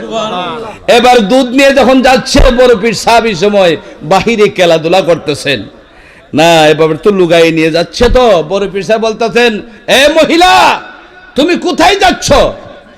বলে, আমি তো এই বাড়িতে যাচ্ছি না। বড় পীর সাহেবের ছেলেদের সে চিনে না, জানে না। ও, বাড়িতে যাচ্ছ কেন? বলে, কেন তোমার কাছে বললে আমার কি হবে? বলে, বলো না, তোমার আসল কথাটা বলো না মা। না, আমি যদি তোমারটা সমাধান করে দিতে পারি। বলে, না না, তোমার কাছে কি বলবো? হই গো মা, তুমি যে জিনিসের জন্য যাচ্ছ আমি তো বুঝছই, তবে এক কাজ করো, তোমার আঞ্চলের নিচে যে দুধটা এনেছো না, আমার বাবাকে দেওয়ার জন্য এই দুধটা আমাকে দিয়ে দাও, আর তোমার খামখান আমি সাইরে দিলাই। কন্যা সুবহানাল্লাহ। তোমার দুধ খেয়ে আমি তোমার খামখান সেরে দেই। বলে, হাই রে হাই, দেখো হুজুরার বাড়ির ছেলেরা বুঝিয়ে তুই দুষ্টামি করে। হ্যাঁ, হাই রে হাই, মানুষের কথা বলতে তো আর দ্বিধাবোধ করে না। এবার দুধ দেয় না। বড় পীর সাহেব বলতেছেন, হে মহিলা, দুধ আমাকে দাও। উনি জুরুই ফেলার দুধ পান করেছেন। কন্যা সুবহানাল্লাহ। ওখানে মহিলা কি করবে আর না। এবার বেপারা হইয়া হুজুরের বাড়িতে গেলেন, গিয়া বেডির মহিলার আসল কতটা গোপন ডেকে আগে বিচারটা আগে দিলেন, সেটিং করলেন। কন্যা সুবহানাল্লাহ। বলতেছেন, হুজুর, একটা ছেলে বাড়ির বাহিরে আমাকে প্রথমেই বলতেছে, মহিলা তুমি যাচ্ছ কোথায়? বলে, হুজুরের কাছে। বলে, তোমার আঞ্চলের নিচে কি? বলে, দুধ। বলে, কিসের জন্য যাচ্ছ? দুধটা আমাকে দিয়ে দাও, তোমার খাত আমি পয়সালা করে দিব। আমি দেই নাই। এবার জোরপূর্বক দুধটা খেয়ে ফেলেছে। হুজুর, এই ছেলেটার একটু এই দুষ্টামের জন্য একটু বিচার চাই আমি। কন্যা সুবহানাল্লাহ। এবার তারপরে কি উদ্দেশ্য তোমার? এবার বলল, হুজুর গো, আমার স্বামী বড়, তার চরিত্র ভালো না, আমার গালমন্দ দেয়, আমার সাথে তার বেশি মিলজিল হয় না। এবার সবসময় সংসারের মধ্যে একটা কিছু না কিছু হয়ে যায়। হুজুর গো, আমার আল্লাহ 6টা সন্তান, মেয়ে সন্তান আমাকে দান করেছেন। এবার আমার গর্ভের মধ্যে আরেকটা সন্তান আছে। এবার আমার স্বামী আমাকে বলতেছে, 6টা মেয়ে সন্তান তুমি জন্ম দিয়েছো। এবার তোমার পেটের সন্তান যদি মেয়ে সন্তান হয়, এবার তোমাকে বিনা তালাকে আমি তালাক দিব। এই জন্য আমার স্বামী, বেশাবা স্বামী, কিচ্ছুই বোঝে না। এবার যদি মেয়ে সন্তানই হয়, সে আমাকে চিরদিনের জন্য তালাক দেয়া দিবে। এটার ফয়সালার জন্য আপনার খেদমতে এসেছিলাম। জবান খুলে বলুন না সুবহানাল্লাহ। আর আসাতে রাস্তার মধ্যে ছেলেটা এই ঘটনা করেছে। ঠিক আছে, চলো দেখাও তো ছেলেটা কে। গেটের বাহিরে গেলেন, গিয়া দেখেন হাই রে হায়, ওনার ছেলে আব্দুল কাদের জিলানী। সুবহানাল্লাহ বলে, হে আব্দুল কাদের আসো, এদিকে আসো। বাবার ডাকে চলে আসলেন। ওই মহিলার দুধ কে পান করেছে? বাবা আমি করেছি। হ তুমি করেছো নাকি? বলে আমি করেছি। এই বলে হাত উঠাইলেন, ওনাকে বুখুনি দেওয়ার জন্য, থাপ্পড় দেওয়ার জন্য হাত উঠাইলেন। হইনা সুবহানাল্লাহ। একটা হাত, একটা থাপ্পড় দিলেন। সুবহানাল্লাহ বলে। এবার বলতেছেন বাবা আমাকে দ্বিতীয়বার আপনি আমাকে হাত বোলাইবেন না, থাপ্পড় দিবেন না। মহিলার দুধ যেহেতু আমি খেয়েছি বিদায় মহিলার উপকার আমি করিয়া দিব। কন্যা সুবহানাল্লাহ। মহিলা যে উদ্দেশ্য এসেছে সমস্ত ঘটনাগুলি আপনার খেদমতে পেশ করেছে। বাবা আপনি যদি আমাকে অনুমতি দেন মহিলার কাজটুকু আমি দুধকে হিসাবে করিয়া দে। কন্যা সুবহানাল্লাহ। হো বাবা কি তুমি করবা? হো বাবা আপনি অনুমতি দিলেই আমি করতে পারবো। সুবহানাল্লাহ বলে। বাবা কি ইজ্জত দিতে হয় তো। এবার বাবা রাগ হয়ে গেলেন। এবার মহিলাকে বলতেন মহিলা তোমার দুধ আমি খেয়েছি, বাবার কাছে তুমি বিচার দিয়েছো, যাও যাও তোমার পেটে যে সন্তানটা আছে এটা কিন্তু মেয়ে সন্তান, আমি দুধ খাওয়ার বদৌলতে তোমার পেটের সন্তানটারে আমি ছেলে বানাই দিলাম। জবান খুলে বলুন না সুবহানাল্লাহ। যাও যাও, শুধু তাই নয় তোমার যে 6টা মেয়ে সন্তান আছে গো, 6টা মেয়ে সন্তানটা আমি ছেলে বানাই দিলাম। এবার নি তুমি খুশি হয়েছো? তবে তুমি বলো। জবান খুলে বলুন সুবহানাল্লাহ। বড় পীর সাহেবের আব্বা উনি হতবাক হয়ে গেলেন, মহিলাও মানে হতবাক হয়ে গেলেন। কি বলতেছে ছেলেটা? এবার বলতেছেন মা তুমি যদি বিশ্বাস না করো তুমি তোমার বাড়ির মধ্যে চলে যাও, গিয়ে একটু চেক করিয়া তুমি দেখো। কন্যা সুবহানাল্লাহ। লা ইলাহা ইল্লাল্লাহ, লা ইলাহা ইল্লাল্লাহ, লা ইলাহা ইল্লাল্লাহ, লা ইলাহা ইল্লাল্লাহ মুহাম্মাদুর রাসূলুল্লাহ সাল্লাল্লাহু আলাইহি ওয়াসাল্লাম। ভাইরা আমার, বাবারা আমার, এই ছিল বড় পীর সাহেবের কারামত। সুবহানাল্লাহ বলেন। ভাইরা আমার, বাবারা আমার, বড় পীর সাহেবের আব্বা যেদিন মারা গিয়েছিলেন, সুবহানাল্লাহ, এই ঘটনা বললে অনেক লম্বা হয়ে যাবে। বড় পীর সাহেবের কেরামত গুলা কিছুটা বলতে চাই, শুনবেন তো ইনশাআল্লাহ। ভাইরা আমার, বাবারা আমার, বড় পীর সাহেব যখন উনি তো গর্বের থেকে মানে আল্লাহর ওলি, ঠিক না বেটি? ওলিনি না ওলি না?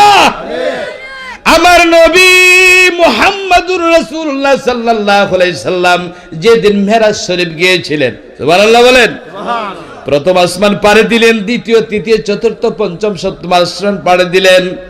যখন নাকি সিদরাতুল মুনতাহার কাছে গেলেন, এবার বুরাক থেকে নামলেন, জিব্রাইল নামলেন। জিব্রাইলে বলতে ইয়া রাসূলুল্লাহ, ইয়া হাবিবাল্লাহ, এটা হইল আমার সীমানা, শেষ সীমানা। সামনের দিকে যাওয়ার মতন আমার কোনো ক্ষমতা নাই। সামনের দিকে যদি সরিষা পরিমাণ যদি অগ্রসর হই, আমার এই নূরের পোহরগুলা জ্বলিয়া পুড়িয়া চারকার হয়ে যাবে। জাগনা হয় তু জাগলে দিল মে আফলাক, পরোগে তাজাল্লি বসু জাদ পরম, আমার সমস্ত পোহরগুলা জ্বলিয়া পুড়ে চারকার হয়ে যাবে আল্লাহর নূরের তাজাল্লিয়াতে। কন্যা সুবহানাল্লাহ। ইয়া রাসূলুল্লাহ, সামনের দিকে যাওয়ার মতন ক্ষমতা নাই, এই বুরাকও যাইতে পারবে না, আপনি একটু ইন্তজার করেন। আল্লাহ আপনার জায়গায় স্পেশাল বাহন আর একটা পাঠাইতেছেন, যেটার নাম হচ্ছে রফরফ। সুবহানাল্লাহ। এবার আল্লাহ রফরফ পাঠাইলেন, সিদরাতুল মুনতাহা থেকে রওনা দিবেন। সুবহানাল্লাহ বলেন। এবার রফরফ তো এটা আরো বড় সওয়ার, অনেক বড় সওয়ার, বেহেশতি সওয়ার। সুবহানাল্লাহ বলেন। এখন আল্লাহ রাসূল এই সওয়ারের মধ্যে উঠতে ব্যর্থ হইতাছেন। এবার কিভাবে উঠবেন ইতস্ত করতেছেন। ভাইরা আমার, বাবারা আমার, আমার আল্লাহ পাক রব্বুল আলামিন বড় পীর সাহেবের রূহানি জগৎ থেকে, আলমে আরওয়াত থেকে, রূহানি জগৎ থেকে বড় পীর দস্তগীর হযরত আব্দুল কাদের জিলানী কুতুবে রাব্বানি মাহবুবে সুবহানিরে রূহানি হালতে দয়ার নবীজির খেদমতে পাঠিয়ে দিলেন। এবার বড় পীর সাহেব আয়া বলতেন, ইয়া রাসূলুল্লাহ, ইয়া হাবিবাল্লাহ, আমি আব্দুল কাদের জিলানীর আপনার গর্দনার মধ্যে আপনার কদম মুবারক রাখেন, রাখে আপনার রফরফের মধ্যে সাওয়ার হইয়া যান। কন্যা সুবহানাল্লাহ। সিদরাতুল মুনতাহা শরীফ রফরফে হইলেন সুয়ারি, পিছে পিছে পীর জিলানী আগে কামলি ওয়ালা, পিছে পিছে পীর জিলানী আগে কামলি ওয়ালা। ইয়া রাসূলুল্লাহ, ইয়া হাবিবাল্লাহ, ইয়া রাসূলুল্লাহ, ইয়া হাবিবাল্লাহ। সিদরাতুল মুনতাহা শরীফ রফরফে হইলেন সুয়ারি, পিছে পিছে পীর জিলানী আগে কামলি ওয়ালা। ইয়া রাসূলুল্লাহ, ইয়া হাবিবাল্লাহ, ইয়া রাসূলুল্লাহ, ইয়া হাবিবাল্লাহ। ভাইরা আমার, বাবারা আমার, বড় পীর সাহেব যখন নাকি উনার বেলায়েতের কাশফের দরজা যখন আল্লাহ খুলিয়া দিলেন, এবার তামাম পৃথিবীর মধ্যে মানুষের মুখে মুখে প্রসার হয়ে গেল। সুবহানাল্লাহ। আল্লাহ বন্ধু হিসাবে যারে গ্রহণ করেন, এটা আল্লাহর দায়িত্ব হয়ে যায়, ঠিক না বেটি? মানিজ্যতের মালিক কে? আর বেইজ্জত তো আল্লাহই করে, ঠিক না বেটি? ইজ্জতের মালিক আল্লাহ, বেইজ্জতের মালিক ও আল্লাহ। এবার উনার পাশের গ্রাম আরেকজন পীর ছিলেন, 2 নম্বর পীর। কয় নাম্বার? 2 নম্বর পীর ছিলেন। বড় পীর সাহেবের সমবয়সী। কয় হায় রে হায়, ওই বেটা গরম হয়ে গেছে, হয় সর্বনাশ। আব্দুল কাদের জিলানী গাউসুল আজম মুফাদি ফাইলিছে, গাউসুল আজম মুফাদি ফাইলিছে, তারা তো একটু টেস্ট করার দরকার না? তার একটু টেস্ট করতে হইব। আর সারা বিশ্বের সমস্ত ওলি আল্লাহদের গর্দনার মধ্যে নাকি তার কদম মুবারক থাকবে, এটা তো তার বুঝে পড়ে না, করে কত একটু তারে টেস্ট করতে হইব। পাশের গ্রামের পীর সাহেব কিতা করছেন, একটা বাঘের পিঠের মধ্যে সাওয়ার হইয়া বড় পীর সাহেবের বাড়ির মধ্যে আসছেন। সুবহানাল্লাহ কইতা না? আসিয়া বলতাছে বড় পীর সাহেবের খাদিম রে, বলতাছে, এই বড় বড় পীরের খাদিম, তুমি খাদিম নাকি? বলে হ্যাঁ আমি খাদিম। বলে তোমার পীর সাহেব রে গিয়া কও, আমি এমুক গ্রামের পীর সাহেব আসছি, বাঘের উপরে সাওয়ার হয়ে আসছি, আমার বাঘের পেটের খিদে পেয়েছে, আমার বাঘকে কিছু খাবার দেওয়ার জন্য। যাও যাও জলদি করে গিয়া বলো। বড় পীর সাহেবের খাদিমে আল্লাহর ওলির কাছে গেলেন, বড় পীর সাহেবের কাছে গেলেন, গিয়া দেখেন উনি মুরাকাবার মধ্যে মশগুল। সুবহানাল্লাহ বলেন। এই মেয়াগল মাতবেন না ছেলেরা, মুরাকাবার মধ্যে মশগুল, দাঁড়াই রইলেন। একটু পরে বলতেছেন, কি বা কি খবর? বলে হুজুর, একজন পীর সাহেব আসছেন, বাঘের পিঠে সাওয়ার হয়ে আসছেন। দেখি, হ্যাঁ, ও আচ্ছা ঠিক আছে, আমি এটা শেষ করে। এবার বলতেছেন, তোমার পীর সাহেবের গিয়া খাবার দেওয়ার জন্য। বড় পীর সাহেব কোন বলে, ঠিক আছে, বাঘের খাবার তো গরুই সবচেয়ে মানায় না, আমার বাড়িতে একটা সার আছে, এটা নিয়ে দাও, তার গরুর খাবার, বাঘের খাবার দাও। এবার সার যখন নিয়ে বাঁধছে না, এখন বাঘে যখন সারে দেখছে, এখনো ইচ্ছে অঙ্গভঙ্গি করতেছে সারকে খাবার জন্য না, যখন নাকি লাভ দিয়ে গিয়া সারে ধরবে, গারমট খাইবে খাইবে, ওই মুহূর্তে বড় পীর সাহেবের বাড়ির মধ্যে একটা কুত্তা আসেন। হেও বয়স্ক বেশি তো, একবার শৈল্লা মুল্লা গেছে, বয়স বেশি হয়েছে, দুর্বল হয়ে গেছে শরীর। যখন গেইটের মধ্যে গেছে, কে দেখায় রে হায়, আমার বাড়ির সার, আমার পীরের বাড়ির সারে করতে কি এক পীরাইছে বাঘ নিয়া, ওই বাঘে আমার বাড়ির পীরের সারে খাবে, এটা আমি থাকতে তো এটা দেব না। সুবহানাল্লাহ। আমি জীবিত থাকতে এটা কখনো হতে দেব না। বাঘে যখন স্বরূপ ধরছে, গরুরও ধরবো, আর কুত্তায় স্বরূপ ধরছে, বাঘরে ধরবে। সুবহানাল্লাহ। কথাটা অনেকটা বিপরীত না? হায় রে হায়। বাঘে যখন গরু খেয়ে গিয়া ধরবে, ইতি মুহূর্তে কুত্তায় কিতা করছেন বড় পীর সাহেবের কুত্তায় গিয়া করছেন বাগরে দইরা লাইছেন হইনা সুবহানাল্লাহ এক লাফে গিয়া বাগরে দইরা একবারে ঘাড় মোট খাইয়া একবারে ছিন্ন বিচ্ছিন্ন হইরা লাইছে হইনা সুবহানাল্লাহ বাগের উপরে সওয়ার হইয়া যে পীর সাহেব আসছিল হায় রে হায় এ কি কারবার এই বড় পীর সাহেবের মানে কুত্তায় যে আমার বাঘ খাইলিছে না এটা বড় পীর সাহেবের কুত্তা আমার বাক্কাই দিছে এখন এটা খইয়া হাঁটলে এটা মানুষে কি মানুষের সুনাম হইবে না দুর্নাম হইব কুত্তায় বাক্কাই লিছে বলে এটা কিরকম হইব হ্যাঁ হায় রে হায় এবার আর কোনো কথা নাই খাদিম রে বলতেছেন খাদিম জলদি করে তুমি তোমার পীরের কাছে আমার নিয়ে যাও খাদিমে যখন আল্লাহর ওলির কাছে বড় পীর সাহেবের কাছে নিয়ে গেলেন যাওয়ার পর ওই পাওয়ার কদম মুবারকের মধ্যে গিয়ে ধরলেন সুবহানাল্লাহ বড় পীর সাহেবের কদম মুবারকের মধ্যে দরিয়া রে এবার বলতেছেন হুজুর আমাকে ক্ষমা করেন আমি বলছিলাম আপনাকে আমি টেস্ট করার জন্য পরীক্ষা করার জন্য আমি আসছিলাম এখন দেখা যায় অবশ্যই আপনি গাউসুল আজম জবান খুলে বলুন না সুবহানাল্লাহ গাউসুল আজম কাকে বলে গাউসুল আজম শব্দের অর্থ কি জানেন গাউসুল আজম শব্দের অর্থ হইল শাব্দিক অর্থ হইল আল্লাহর কাছে যখন যা চায় চাইতে দেরি হয় আল্লাহ দিতে দেরি হয় না কইটা সুবহানাল্লাহ আল্লাহর কাছে চাইতে দেরি হয় আল্লাহ দিতে দেরি হয় না করেন না কইনা সুবহানাল্লাহ ভাইরা আমার বাবারা আমার আল্লাহর ওলি বড় পীর সাহেব এত বড় দরজার আল্লাহর ওলি ছিলেন উনি একদিন সফরের মধ্যে যাইবেন একা একা সফরের মধ্যে যাচ্ছেন এক মসজিদের মধ্যে নামাজের মধ্যে দাঁড়াই গেছেন আর বিশাল বড় এক জিন্নাত হে মনে মনে ভাবতেছে হাই রে হাই বহুত দিনে বড় বড় আব্দুল কাদের জিলানী রে জুত মতে পাইছে সাথে তো আর কেউ নাই এবার একটু খেলা দেখাই মুজুত কইরই জিন্নাতে বলতেছে না এই জিন্নাত সাপের রূপ ধারণ করিয়া বর্ষিতাইয়া সাপের রূপ ধারণ করিয়া বড় পীর সাহেবের নামাজ পড়তেছেন আর হে সাপের রূপ ধারণ করিয়া একবারে ফাঁক পাতি দেখাইতেছে আসতা মসজিদে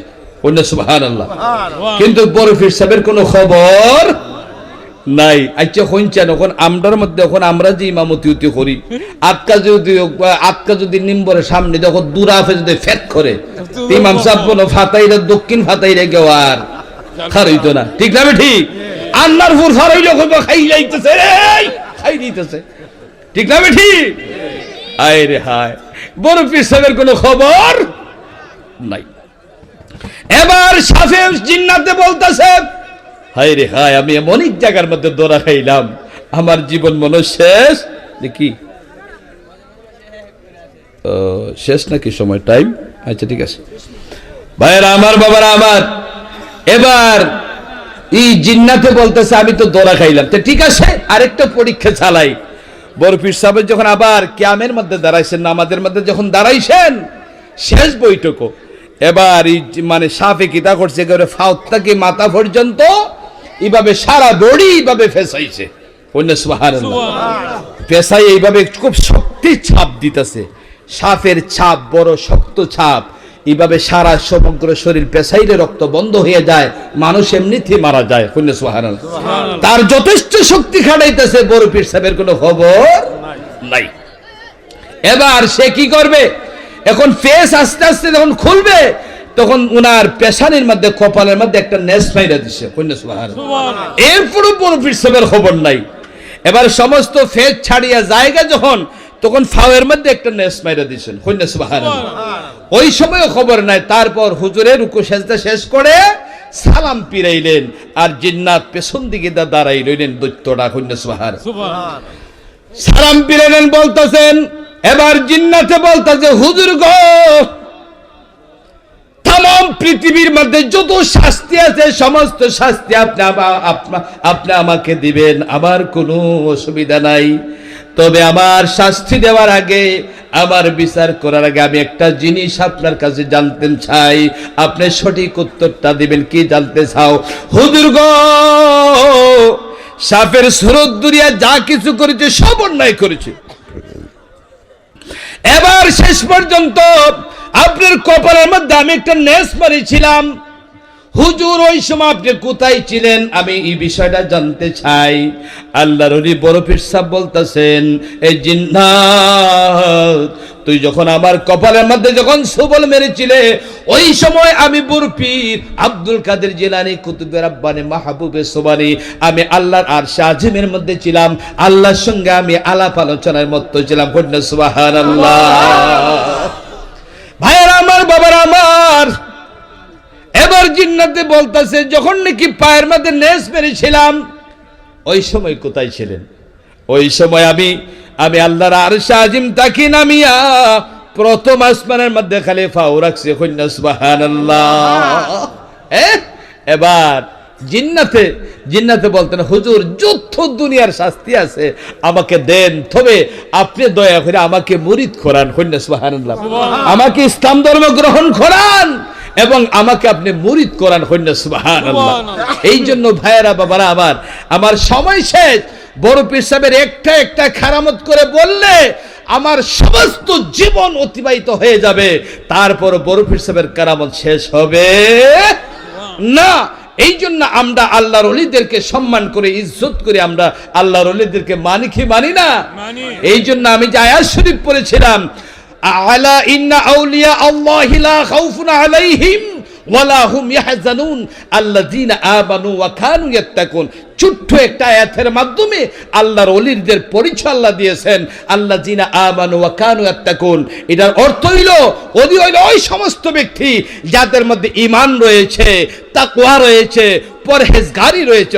সুবহানাল্লাহ। এই জন্য আমরা কিন্তু সবাই আল্লাহর ওলি হতে চাই, ঠিক না বেঠিক?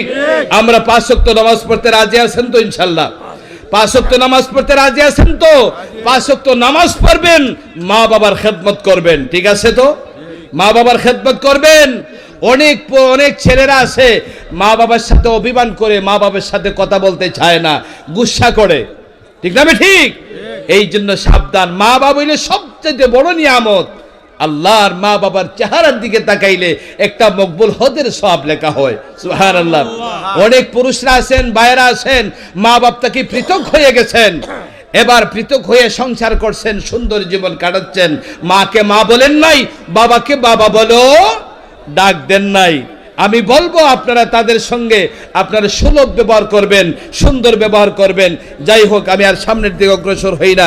একজন হিন্দু মানুষ মুসলমান হয়েছেন, উনি আপনাদের কাছে আবেদন করেছেন কিছু দেওয়ার জন্য। আপনারা যে যা পারেন ওই জায়গার মধ্যে দান করে যাবেন না। এই বললে আমি ছোট্ট একটা মোনাজাত করব, আর আমার সংক্ষিপ্ত বক্তব্য আমি এখানেই শেষ করলাম। ওমা আলাইনা।